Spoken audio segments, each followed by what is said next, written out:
Sesi tanda tanya bertujuan untuk mewadahi berbagai macam pertanyaan yang selama ini dinilai tabu dan jarang dilontarkan, tetapi seringkali mengundang keingintahuan yang besar. Aku Raelsya, aku handpok tato artis buat Julian Polk.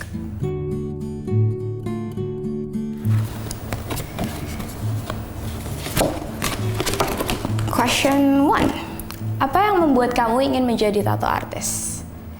Aku sebenarnya baru jadi tato artis, like it's only have been 10 bulan. Bukan cita-cita aku dari kecil gitu sih buat jadi tato artis. I was kind of introduced to it.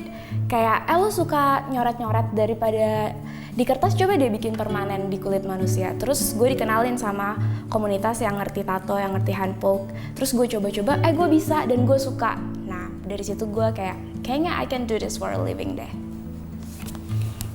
Susah gak sih cari kerjaan kalau kamu punya tato?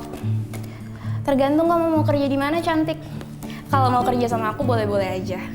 Kalau misalnya mau kerja di pemerintahan, it's obviously hard karena kan they have your body check sama segala macam itu kan. Tapi banyak kok, nggak banyak sih. Ada 2 dari klien aku yang emang kerja buat BUMN, tapi mereka udah settle di situ, jadi udah aman dan mereka tahu itu nggak bakalan jeopardize kerjaan mereka. Jadi mereka bisa nato setelah mereka udah masuk. Jadi ada stigma kalau lo tatoan tuh sama dengan kriminal gitu. Apa tato pertamamu? Tato pertama gue nato diri gue sendiri karena kan kayak belum bisa, masa mau tato ke orang lain kan gak enak. Jadi tuh gambar bebek tapi nggak jadi, ada di ankle gue. Gak berencana di cover up karena kayak it's the start of my journey, I'll just let it be there. Karena kan sebenarnya tadi gue nggak mau tatoan sama sekali karena yang orang tua gitu-gitu, dan I was very close with my mom dan I don't wanna disappoint her in a way. Tapi if I wanna choose this career, nggak mungkin dong gue prosesin lo buat bikin tato tapi gue sendiri nggak pernah ngerasain sensasinya tuh kayak gimana. Jadi gue pakai hati itu buat eksperimen di gue sendiri.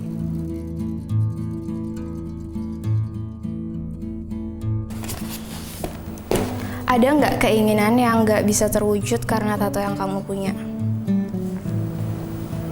Kayaknya nggak ada deh.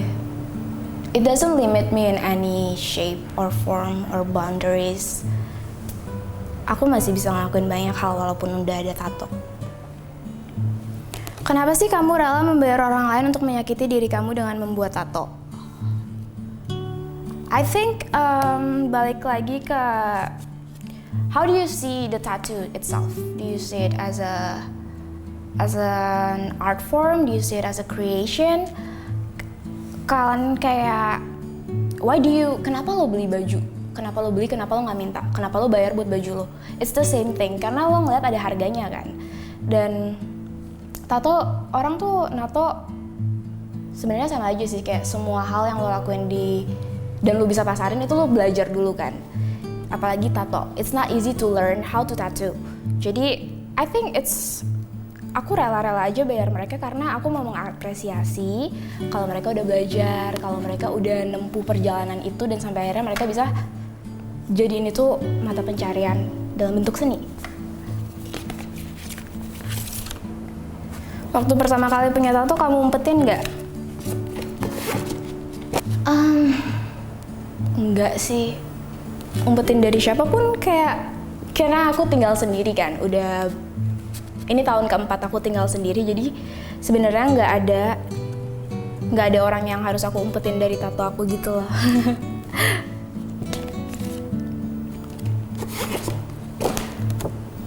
Perlakuan tidak mengenakan apa yang pernah kamu terima karena bertato?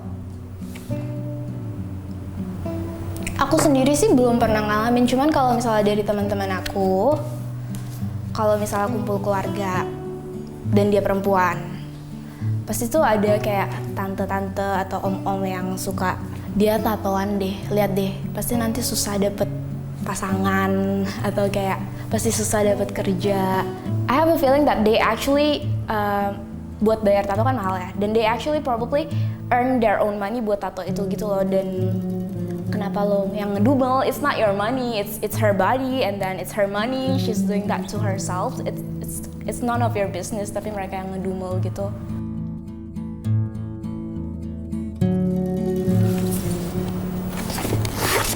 Perempuan bertato sama dengan perempuan nakal, bener nggak sih? Nanya aku, ya enggak lah.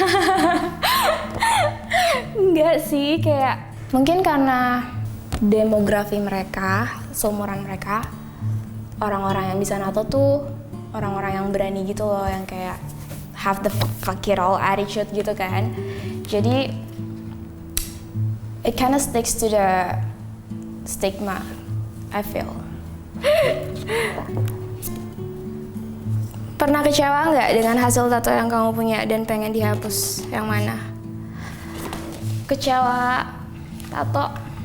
Enggak sih, tapi kalau kecewa pacarin orang pernah. Kenapa dihapus? Bikinnya aja susah, terus kayak kalaupun dihapus ya gak bakalan hilang. Makanya tuh kalau misalnya ada orang yang berani nato, kalian tuh harus appreciate mereka karena mereka bisa komit sama hal itu.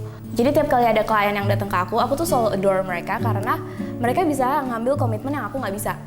Yang kayak 3 kali nambah, 4 kali nambah. Omar sekali bikin langsung 2. Itu kan komitmennya 2 kali lipat. I mean, he decide on the design itu aja tuh udah hebat banget, dan apalagi dia tahu, lo tahu kan pas lo bikin itu bakalan komitmen permanen buat lo sampai mati dan gak bakalan hilang. Itu tuh sesuatu yang harus diapresiasi. Komitmen is not an easy thing to find. Ada nggak tato yang punya cerita paling menarik buat kamu?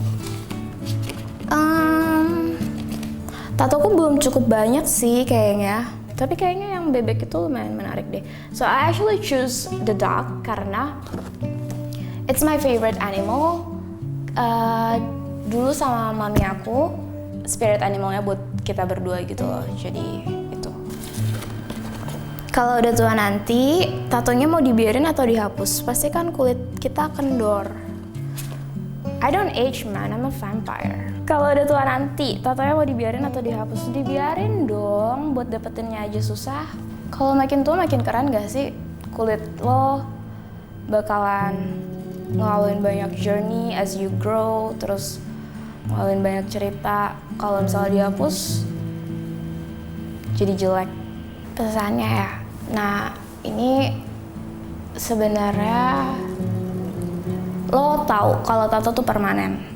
Jadi gue minta kalian sebelum bikin tato bener-bener dipikirin maunya tuh seperti apa. Gak apa-apa kalau misalnya it takes time, kayak 2 bulan, 3 bulan baru lo godok terus mateng. Oh iya, gue percaya gue mau punya tato ini di badan gue untuk selama-lamanya. Kalau lo belum sampai titik itu terhadap desain yang lo pengen, jangan nato dulu.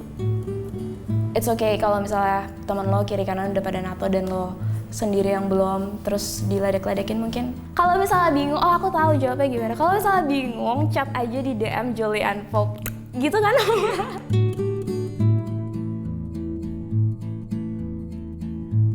Halo, saya Vini dari Menjadi Manusia. Terima kasih sudah menonton video ini. Jangan lupa like, komen, share, subscribe, dan nyalakan notifikasinya biar terus tahu update video kita yang terbaru. Terima kasih.